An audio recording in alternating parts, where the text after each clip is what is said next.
All right, y'all, let's go ahead and get started. So welcome to the Primary Care Behavioral Health Special Interest Group, first general meeting of 2023. Y'all are awesome for being here. On our agenda today, we're going to go over some announcements, review our meeting schedule, talk about the leadership transition, then have our wonderful presentation on gender care is primary care, and then we'll have some closing remarks. If you're new to CFHA or the PCBH SIG in general, you can always email our secretary, Samantha, or go to our webpage and click on the join here to get on the PCBH SIG membership.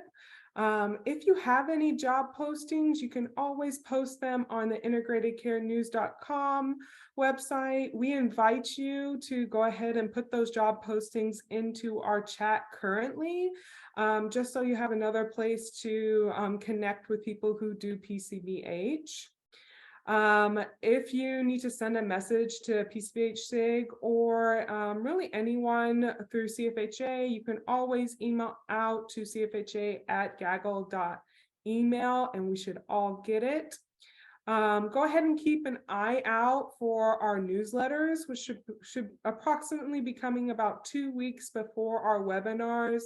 Have really cool things like research summaries on there, why we do PCBH, our mentorship call, and our advertising on further webinars that are coming out.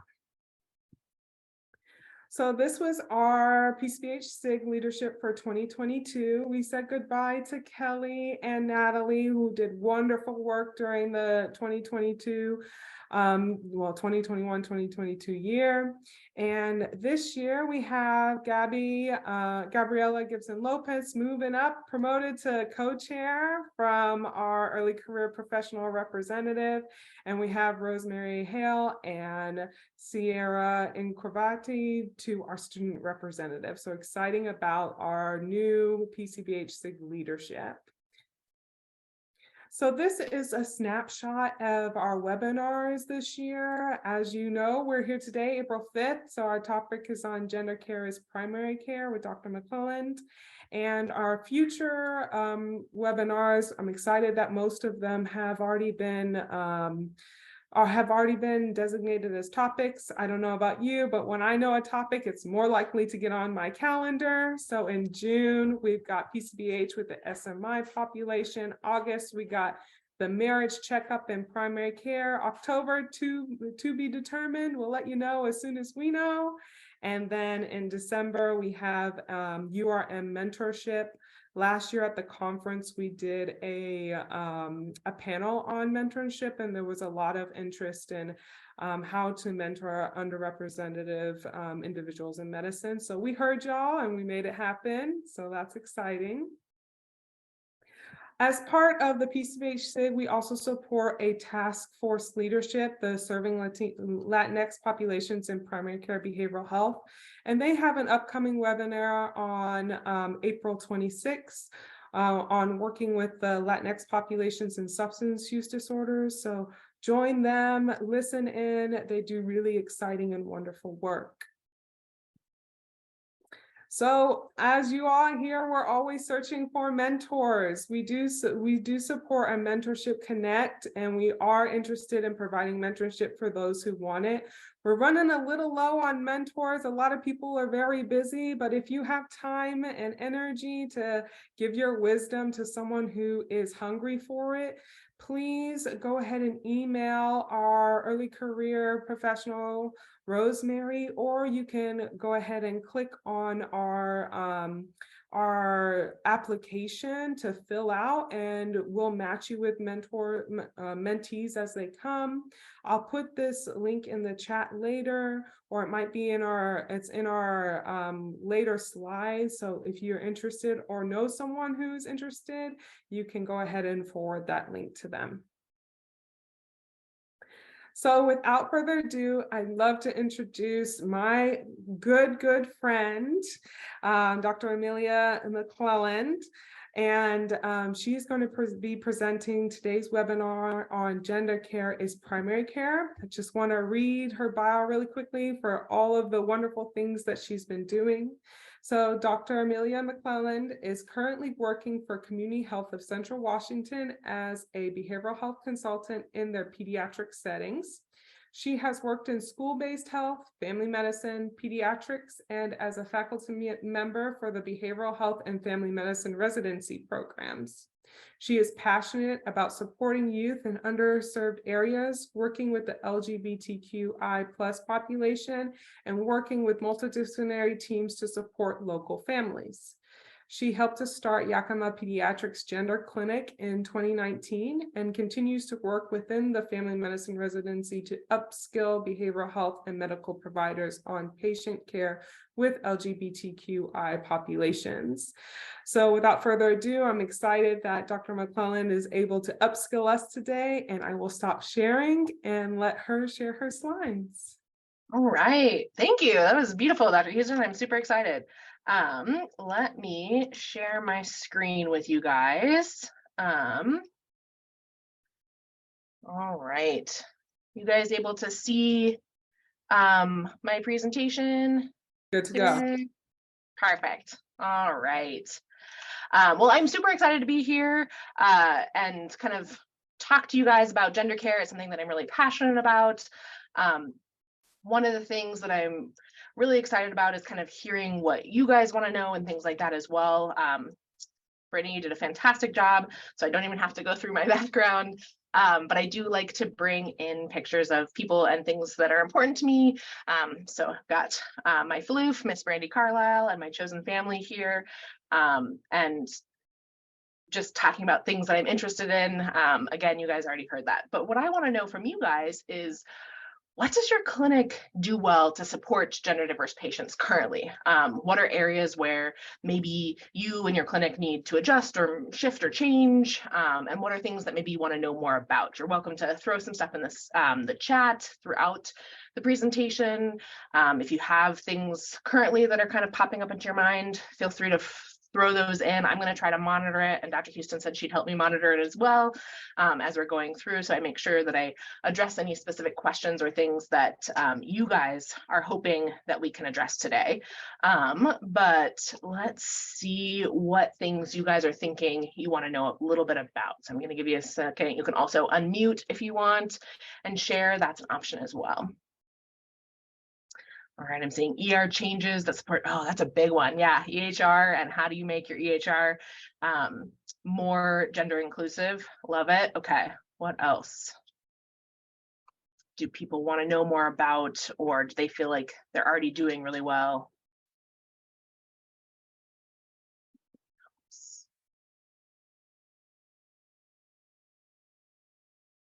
Working on staff, training staff to use those tools. Yep, upskilling staff, that's a great one.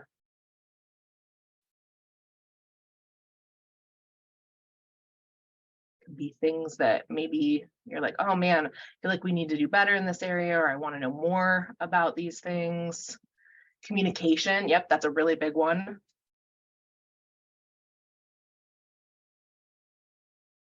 What else is important, or are you hoping to maybe learn more about today? All right.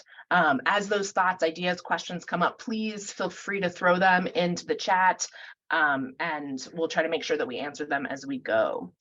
All right. So gender care is primary care. It's incredibly important. And we all know that, or I hope we know that. If you're coming to this, you're probably like, yes, it is. How do I make this happen?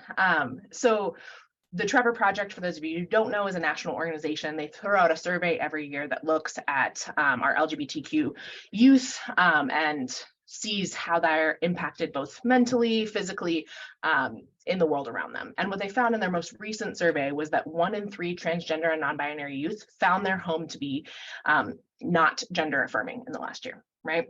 1 in 3 were not feeling affirmed in their gender in their home, which is pretty significant. 37% of transgender and non-binary youth report being physically threatened or harmed due to their gender identity. And again, these are just our youth.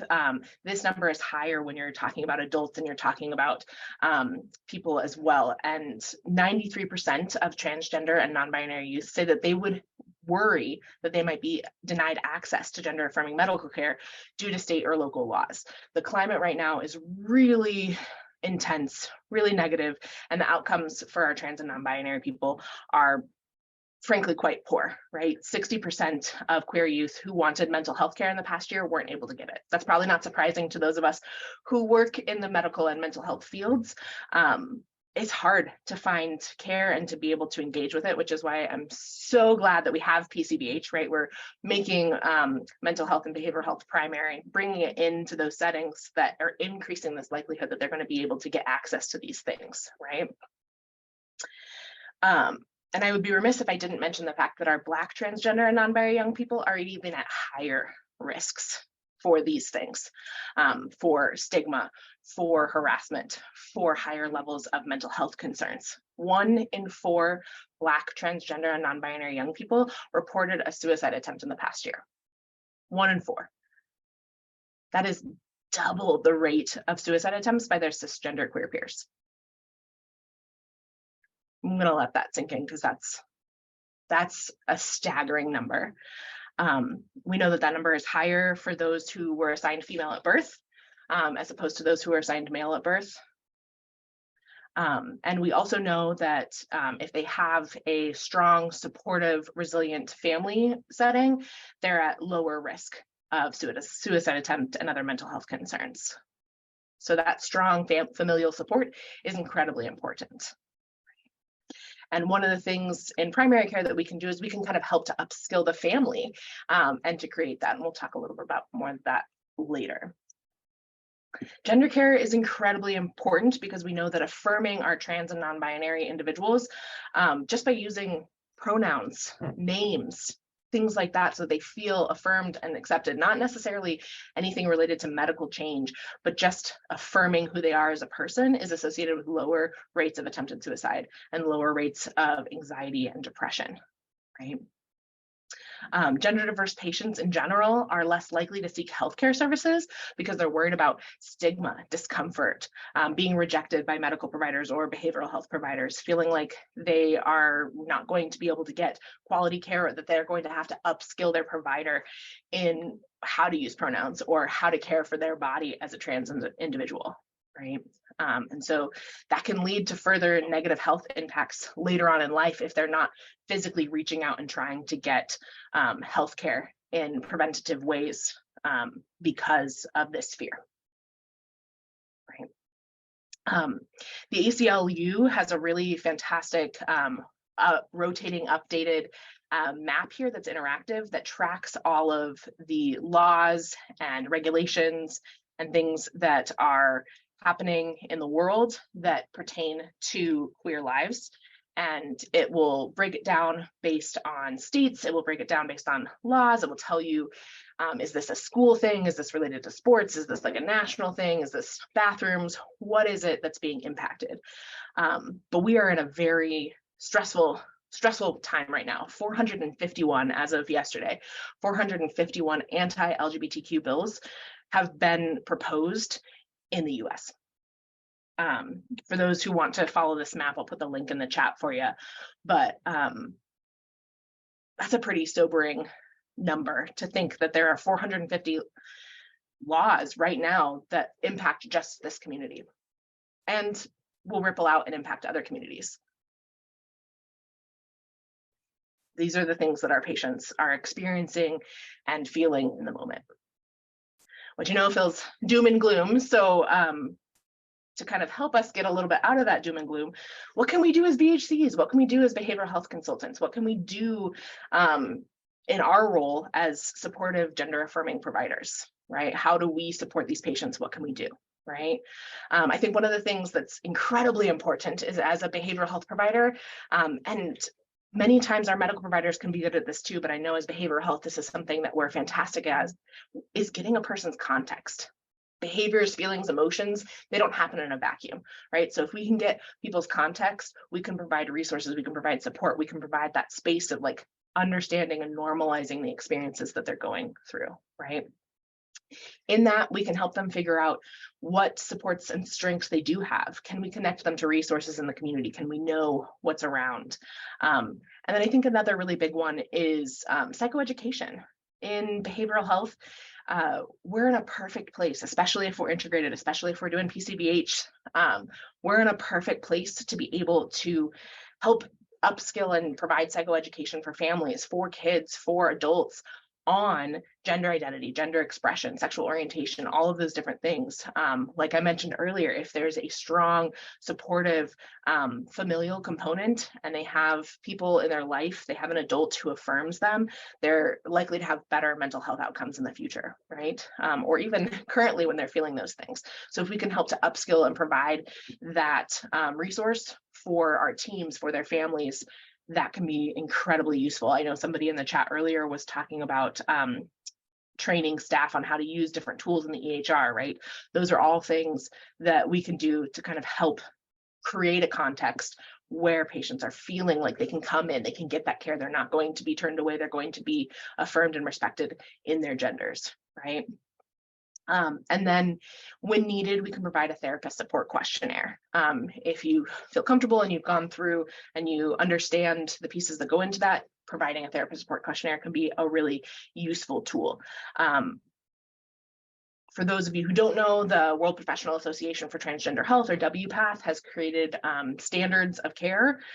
They just came out with the version 8 that just came out in September, I want to say. With all of the most recent recommendations for professional associations, so medical, mental health, all those things, when it comes to providing resources or support for our trans and non-binary folks.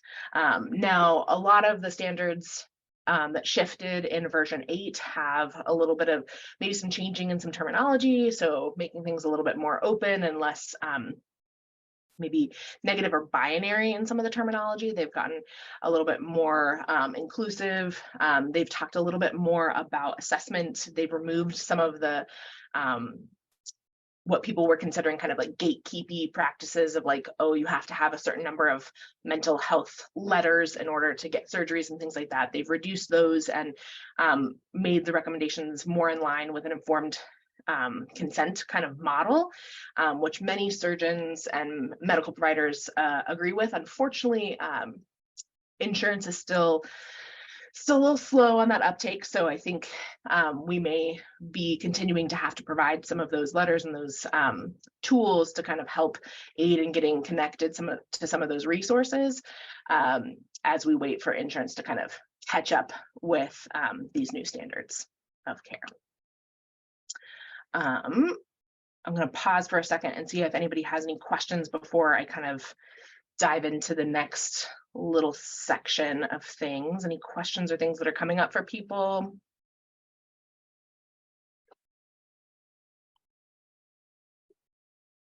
I have a quick question, if that's okay. Yeah, of course. Yeah, I would love to know the correlation between like opioids and LGBTQ communities. Is there a correlation between the two?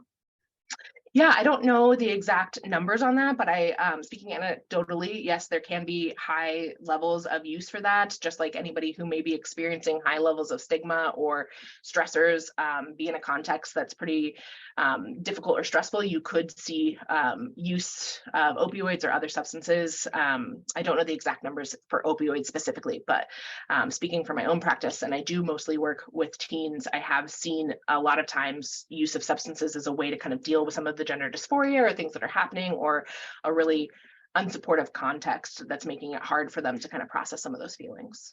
Yeah. Thank you so much. Yeah, of course. Recommendations for psychoeducation materials. Awesome. That's it's almost like a segue there, Brittany. Yes, I'll be talking about those for sure. And then for families, how in depth do I go with psychoeducation? Awesome. Another great segue. So let me kind of show you one of my favorite tools that I use for psychoeducation, the Gender Galaxy. I don't know if anybody's seen this. I know a lot of people have heard of like the genderbread person, which is really good, but it tends to be a little bit more on that binary, which we know isn't necessarily how gender really is. It isn't like male on one side, female on the other. There's a little bit more of a mix. So I'm a fan of the Gender Galaxy because it creates, it kind of takes away that binary idea and really helps to separate that idea of like the sex that you were assigned at birth, which is you come out of the womb and the doctor goes, oh, you have a penis, you're a boy. You don't, you're a girl, right? And that's what you were assigned at birth, right? So you've got sex assigned at birth, then you've got your gender identity, which is what you feel as a person represents you. And there's lots of different gender galaxies there, right? You can see all the different planets that are in there, all the different ways that someone can experience this.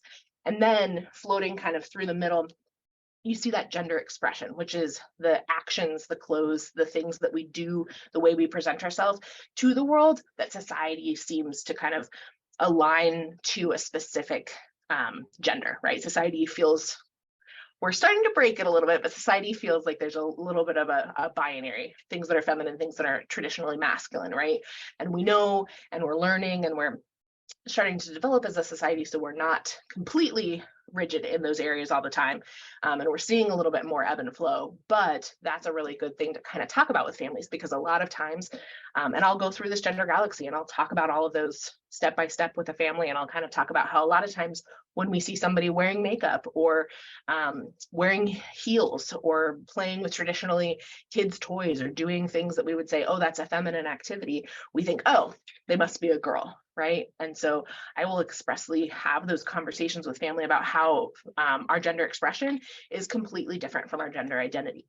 Now, that being said, there are people who find that when their gender expression matches their gender identity, that feels really good.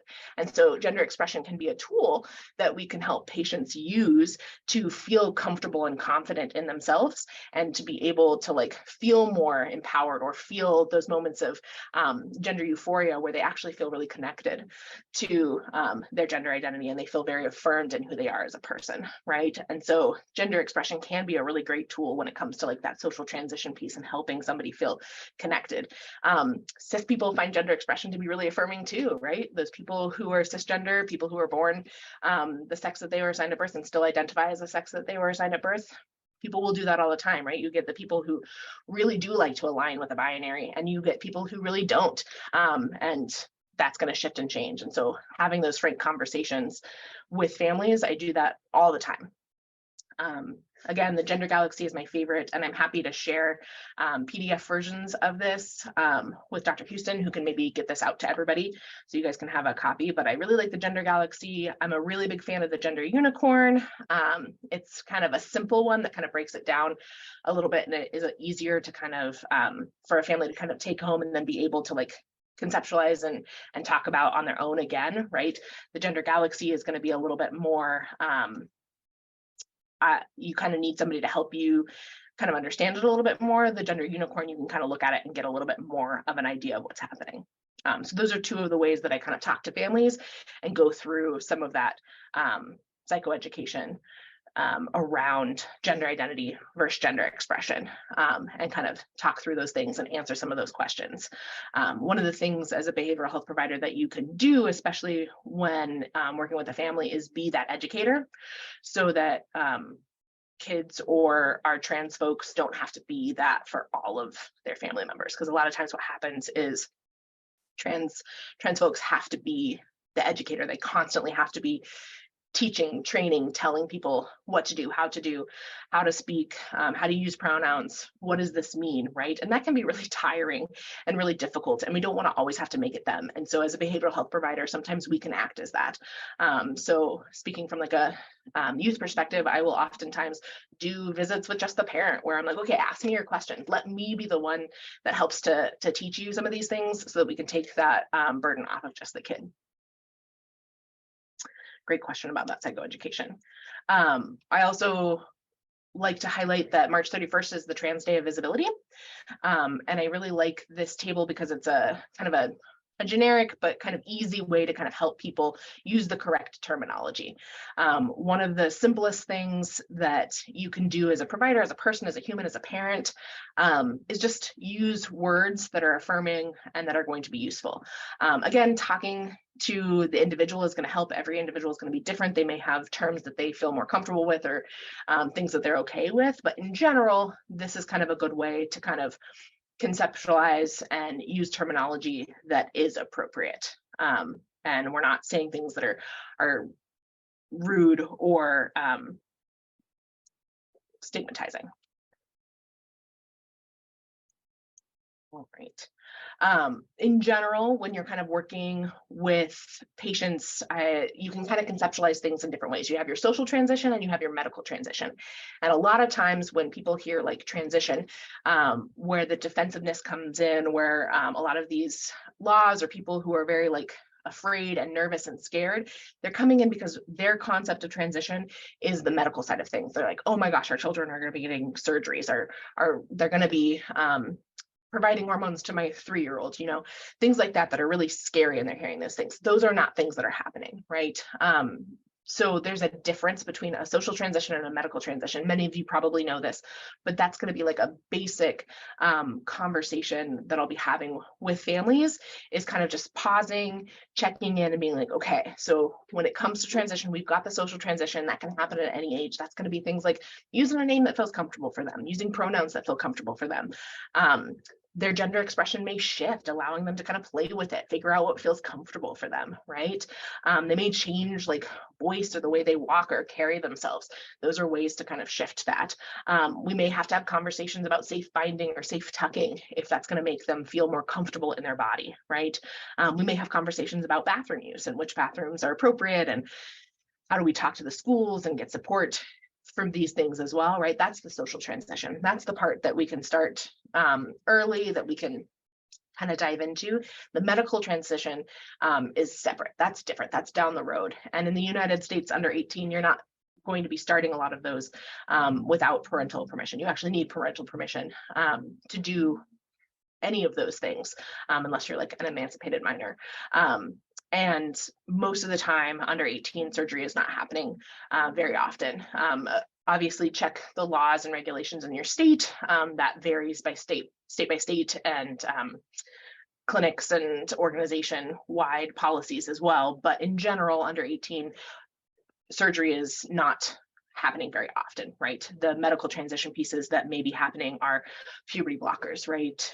If they're in the appropriate Tanner stage and they're in the right stage of development, we could put a pause on puberty so that they have a moment to kind of process through things, think about it, and then we can start puberty, whether that means they start the puberty that they were assigned at birth, or we're starting hormones to kind of help them have the puberty that aligns with their gender identity. That's a decision that can be made while we're pausing it so that they get a moment to kind of relax. This is similar to what's done for kids who have precocious puberty, right? So kids who are in like 2nd grade who have started their period or who have started to have puberty, and they're like, let's pause it. We're going to give them time so that they're starting around the same time as their peers, right? It's the same idea. We're going to pause it and we're going to give them a moment. If they're too far into their pubertal development, we obviously wouldn't be able to use puberty blockers. But if they're in the right range, and again, that'll be like a medical decision with Tanner stages and sometimes labs and things like that are involved, then puberty blockers could be an option.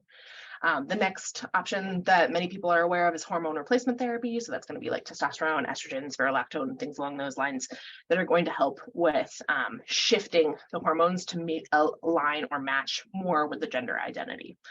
Not every person who is trans or non-binary will use hormone replacement therapy, right? Some people feel like it's incredibly important and it's going to be very affirming. Other people don't. So in the course of your work with families and with people going through this experience, having conversations about what their hopes are, what their desires are, is going to be useful, right? And then you've got the surgery. So you've got top surgery, bottom surgery, facial feminization, vocal cord surgery. Those are the other options when it comes to surgeries and things like that, right? When you're chatting or working with a patient who is going through any sort of like gender transition or wanting to make any changes, these are kind of the major areas that I like to kind of address and look into and kind of have deeper conversations.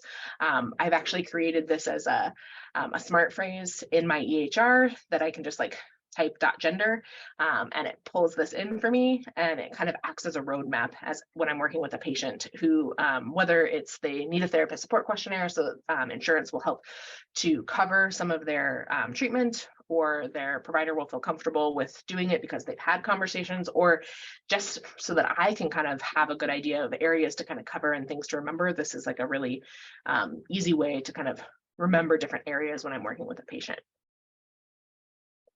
Checking in on if they've taken any legal steps, looking into their dysphoria, maybe that's different areas. One of the things that I find can be really helpful is if you're working with a patient, talking to them about like body parts, and if they are feeling high levels of dysphoria, which not all trans individuals feel dysphoria. So not all trans individuals have gender dysphoria, but if they do, and they're feeling uncomfortable about certain parts of their body, having conversations like, are there terms that feel more comfortable for you? Like, I know many of the trans individuals that I work with who were assigned female at birth, they just their period is a time that's really hard.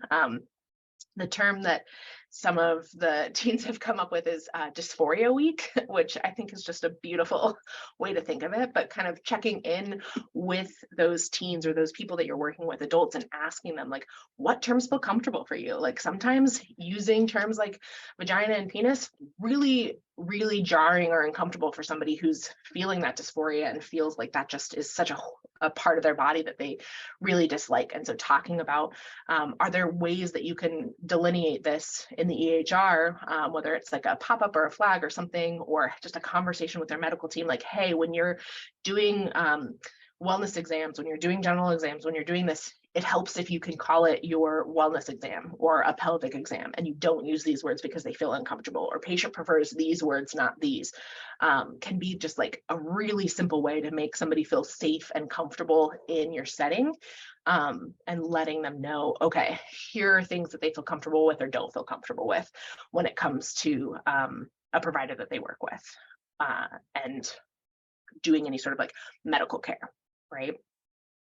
I also, like I mentioned earlier, I don't like to just focus on like the dysphoria. I like to talk about what are moments of gender euphoria, where are moments, activities, things that you've engaged in that have made you feel really affirmed or comfortable in their in yourself, in your person. Oh, I just saw something in the chat. Hold on.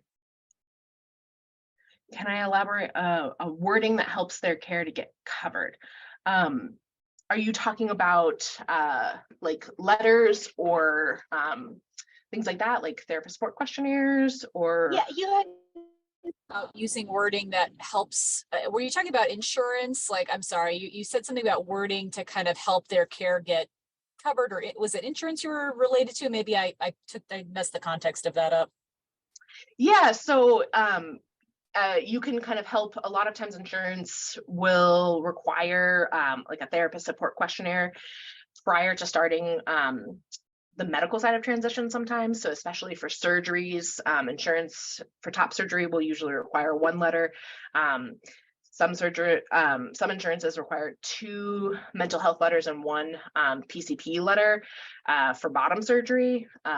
It just kind of depends. So knowing what insurances are asking for in those kinds of settings, then that would be a point where you could create a good dot phrase. And that's kind of where I take this dot phrase. These are the things that I like to check in on,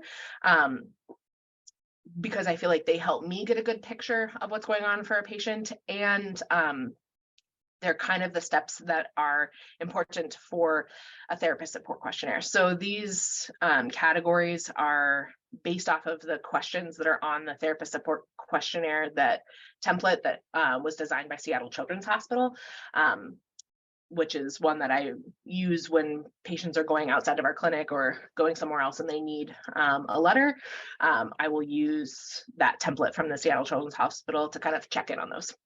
But yes, I can definitely get a copy, like a blank copy of that letter to you as well, so you can kind of see what it looks like. But basically, when it comes to insurances for surgery, the WPATH standards has really, really awesome, and I'll put a link to that as well, has really, they've broken it down into these really beautiful tables that just kind of tell you what you need.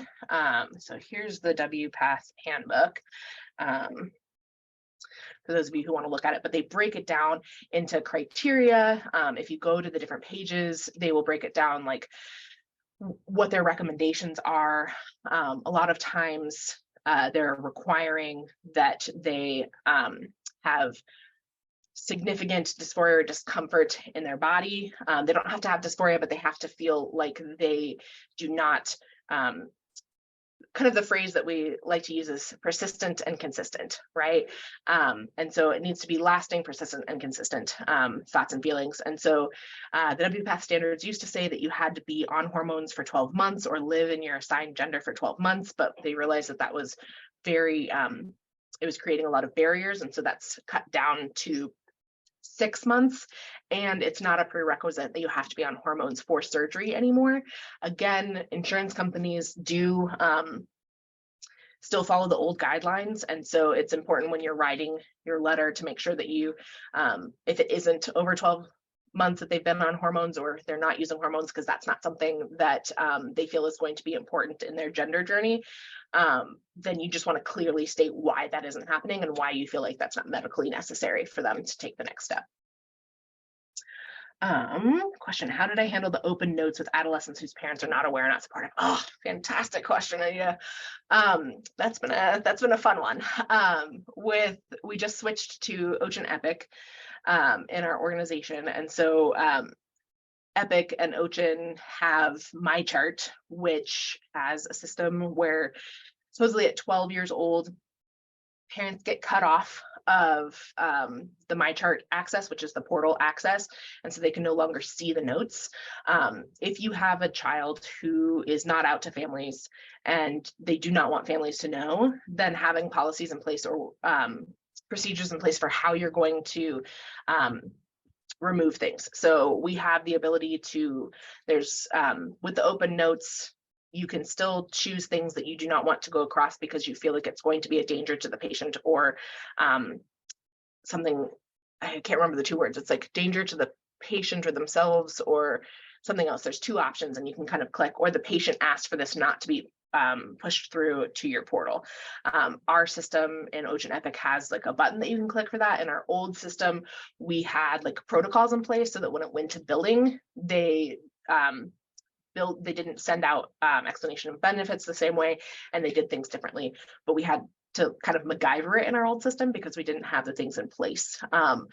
Newer systems are systems that are trying to be more inclusive of our gender diverse patients, have some of these in place. So like Epic does have that button that you can click. I would also be really careful with how you're entering your SOGI, the like name, pronouns, sex assigned at birth, things like that. If they're not open or out to family members, it might be, instead of putting it in the SOGI information, that you're putting like their name and their pronouns and things like that in like a sticky or a flag, so that medical providers and people know, hey, when you're interacting with this patient without parents, please use this, but with parents, please use birth name, right? So kind of checking in on those things and making sure that you have those procedures in place and that you talk about those as an organization. The wonderful thing about Epic is when you put in name and pronouns in the system, it changes everything. So everything patient facing uses their chosen name, right? Not their birth name. So everything in our system will use that name for them if they're out and they're feeling like they can do that. Again, if they're not out to family, that you want to be careful on how you do that. But if they're out to family, that's beautiful. If they aren't, in our old system, we did a lot of like crossing out. We did a lot of like black Sharpie over the old name and writing their name on things when we were handing it. So it was a little bit more work on our end, but just that little act was really useful for our patients in feeling affirmed and comfortable in our space. Yeah, EHR limitations are really stressful and they can be really hard because you've got to figure out how do you work around that EHR, how do you make your EHR work for you in doing that, and not all of them are super straightforward or easy to do that. If they have the ability to like edit things, that can be really useful in being able to change some stuff. But with insurance, there still needs to be a way that the legal name, the name that they were assigned at birth, matches the insurance. Otherwise, you're going to get bills and things like that that you don't want to have happen. But yeah, it's definitely a MacGyvering of figuring out what your system can or can't do for you, and how do you kind of make that work. And then talking with your teams to make sure that everybody's on the same page and knows how to address patients and what to do. And then I always check in with my patients, and I very clearly say, hey, if something happens where you don't feel affirmed or somebody is saying something or check-in process went weird, or you got a message or something that used your birth name and that felt uncomfortable for you, please, please, please let me know, because I want to make sure that I can address that, right? Because I know sometimes patients, they don't feel empowered to be able to have those conversations. So I will just outright say it from the get-go, like, let me know if this is something that you're worried about. Let me know if that happens so that I can address it as a provider, so that I can upskill my team and make sure that they are supportive and helpful, and making you feel safe in this location. We are learning and growing together, and I want to make sure that I'm supporting you and doing that. I will also outright have a conversation with patients about how having to come to mental health and do things oftentimes feels very much like gatekeeping, or like, hey, you can't get the services that you need, or that you have to jump through these hoops. And my job is, I want this process to feel as streamlined, simple, easy, engaging as possible for you. And so I'm trying to break down that barrier, but I can see why it might feel that way. And sometimes just labeling at the beginning can make it easier for patients to feel comfortable bringing those up or opening up to you in the moment. Ooh, something else in the chat. Is there a bias training for LGBTQ populations for our clinic staff? Bias within our healthcare team for this? Yes, bias does really affect the kind of care and plan that we're creating for this population. There are implicit bias like tests. If you've ever done the implicit bias test online, they have those for queer populations, which can sometimes be useful. I know that there's a lot of trainings and opportunities to like find different ways. I know in our clinic, we created our own kind of updated kind of terminology, and we kind of talked about this. And so one of our interns is actually doing it as her QI project for her psychology internship. So she is doing trainings for our staff to upskill and talk about how do you work with these communities. It isn't necessarily biased specifically, but it is kind of helping to upskill and train. But I don't know of any specific bias trainings out there. Yeah, it's a great question, because it really does impact everybody's healthcare, for sure. Any other questions or things that people have that they want to ask, or that they want to know more about? Yeah, I had a question. This is kind of piggybacking off the last question about bias training, but it's more for the physicians who feel like, and specifically I'm talking about a family medicine residency clinic, where they don't feel like prescribing gender affirming hormones should be part of primary care. They'd rather refer to endocrinology and not have it housed within primary care. And sometimes it's bias and prejudice related, and sometimes it's they would like to, but they don't feel confident in their medical knowledge. So trainings both for kind of increasing that confidence about here's how you do it. And of course, I know about the WPATH guidelines and have tried to point them in that direction, but that didn't seem to be sufficient. I'm not a medical provider myself. So I'm wondering about some of those on the more medical side. Here's how you do it, and here's the evidence for why it's safe and effective, and also part of primary care. And I'm sorry, that was a really big question. No, it's a great question, and it's definitely one where there needs to be more trainings. Up to Date has some good offerings that they can kind of look at. I know here, I'm in Washington, physically I'm in Yakima, Washington. And so Seattle Children's has the PALS line, which allows us to ask questions when we have things related to like working with children and things like that. And so our medical providers can reach out to the Seattle Children's Hospital that has like a world-renowned gender clinic and ask those questions and kind of get some consultation and kind of do that peer-to-peer consultation piece when they're providing care. That's kind of how we started our gender clinic, and now our providers are feeling very confident and doing really well, and they provide some of that peer-to-peer support with some of the other members in our organization. But finding gender clinics and places in your area, a lot of times they're very overwhelmed and they don't have the capacity to provide the care for everybody who may be seeking it, or they have wait lists that are like 6, 12, 18 months out, things like that. And so oftentimes if you can talk to them and say, hey, I would just like a consultation, or do you have a way to like maybe give me a little bit of an upskill or help in this area? Sometimes they're like, yes, I can consult on this. If you want to be the primary and provide the care, I can provide some guidance and some resources to help you provide that care in primary care. Thank you. Yeah, I am in rural Tennessee. So for context.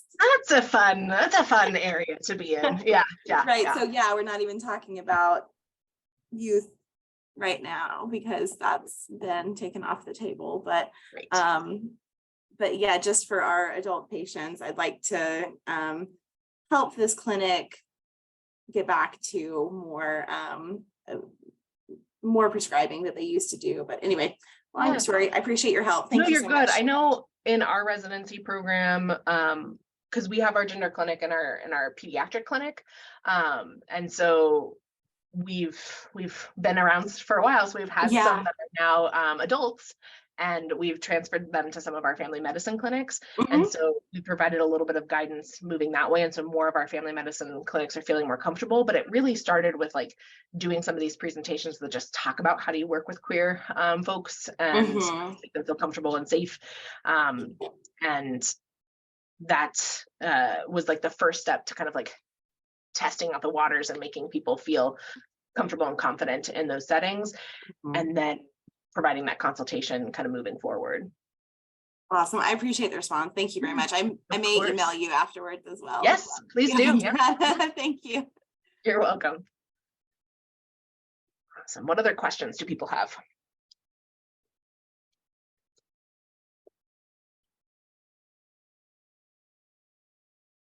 No? Okay.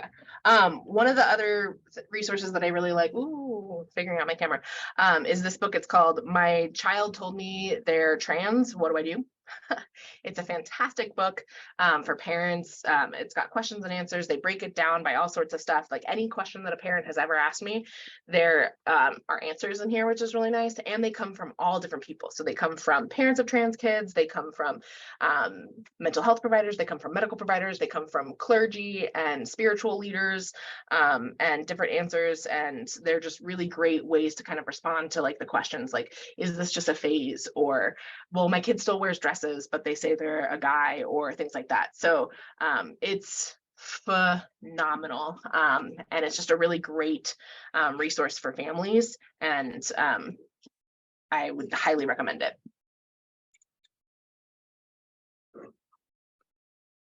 All right. Any last questions?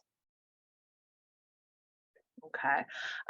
When I give these slides to Dr. Houston, I also put in some like case discussions that I've used that have been kind of useful, and then just some extra resources if you're wanting just to kind of look stuff up. So they'll be on there for you as well.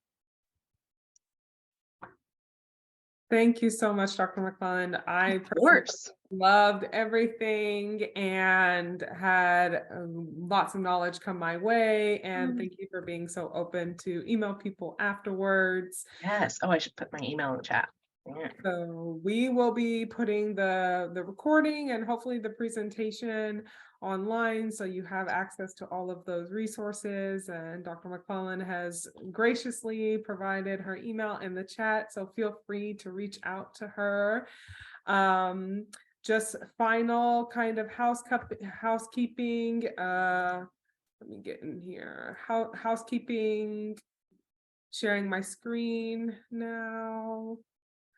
So again, thank you for leadership transitions, that all the sessions are recorded. And then our next PCBH SIG meeting is on June 17th, and we'll be discussing PCBH with the SMI population. Again, sign up for our PCBH Mentor Connect. We need you. And I'm going to give you back 5 minutes of your time.